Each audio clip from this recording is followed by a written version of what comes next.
crypto companies are moving their money from banks to asset managers as the turmoil in global banks continue, but industry insiders don't see the bank failures as the end of banking for the crypto sector.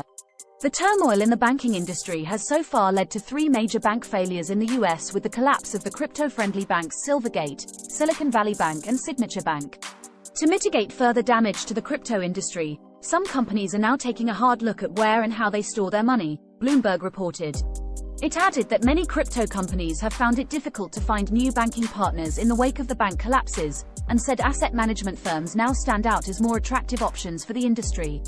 Per the report, a growing number of crypto companies have reached out to Fidelity Investments and other asset managers for help, with one crypto industry executive saying he has referred around 25 companies to Fidelity in the last 3 days alone.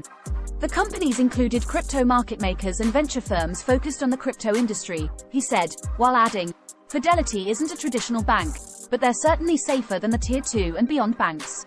According to Tey El-Rjula, co-founder and CEO of crypto ramping company FLUUS, the failure of several crypto-friendly banks will be felt by the industry, but it is unlikely to pose any major problems. It's important to note that the crypto industry is incredibly resilient and has shown the ability to adapt to changing circumstances, El-Rjula said in a comment. He added that many other financial institutions are currently working on new types of solutions for the crypto industry, and that new on-ramps to crypto naturally will emerge as the sector grows. El-Rjula also pointed out that peer-to-peer platforms and decentralized exchanges are growing, which could be seen as a natural development given the difficulties crypto companies have had with banking.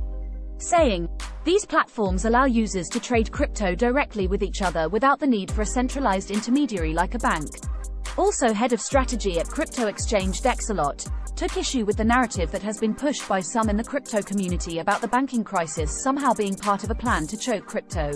While the closure of SVB, Silvergate and Signature is a setback for the financial services sector, I don't buy into the "this was intentional to choke crypto" narrative, Ozdogan said in a comment on Wednesday. He explained that both SVB and Signature Bank had customer bases that were much wider than just Web3 firms, and said the narrative, therefore, doesn't make much sense. Still, the failure of the 3 banks has opened up the door for other banks to serve the crypto industry, Ozdogan pointed out. Banks with stronger risk management practices can now excel and grab market share, he added.